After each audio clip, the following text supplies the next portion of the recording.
На ново асфалтираниот пат од Кочани кон Пониква во сабота да се одржа пробниот, а во неделата надпреварувачкиот надпревар на ридско-бразинската трка од државното првенство на Македонија во автомобилизам Пониква 2020. Организатор на трката е АКК Перформанс од Скопје со техничка помош на Автомобилистичката федерација на Македонија. Возачите пред себе имаа патека долга 5,91 км, а по пробното саботно возење на 24 надпреварувачи во главната трка учествуваа вкупно 22 возачи поделени во 5 категории. Дека се работи за атрактивна, но и опасна патека, зборува еден од учесниците кој на пробното возење во саботата изгубил контрола над возилото. Па прв пат на оваа стаза, ја вчера малце имав некои мали незгоди, инцидент. Колата не се движи повредена, мислам, немам повреди, здрав и жив. Супер, најбитно е тоа. Ама све ќе биде супер. И ја мислам дека нашиот тим ќе отиде многу понапред.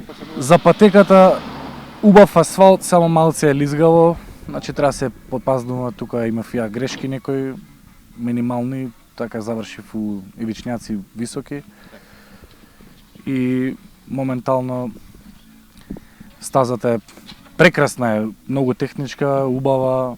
Инаку правите места ги освоија во категоријата Е1.1000 Бојан Петрушевски со Рено Твинго, член на АКК Скопје, во Е1200 Ѓорги Наков, застава Југо, АКК ПСС, во Е1600 Слободан Трајковски, застава Југо, АКК Перформанс, во Е12000 Димитри Кимовски Хонда Цивик, АКК Перформанс и во Е1 плюс 2000 Грегори Дуда од Полска со Хундај 1200, член на клубот Дуда Мотоспорт.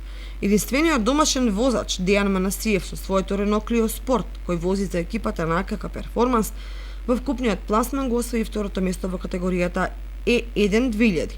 Ридско-бразинска трка Пониква 2020 привлече голем број љубители на брзото возење, за што сведочи многобројната публика која ги запосебна најатрактивните места долж патеката.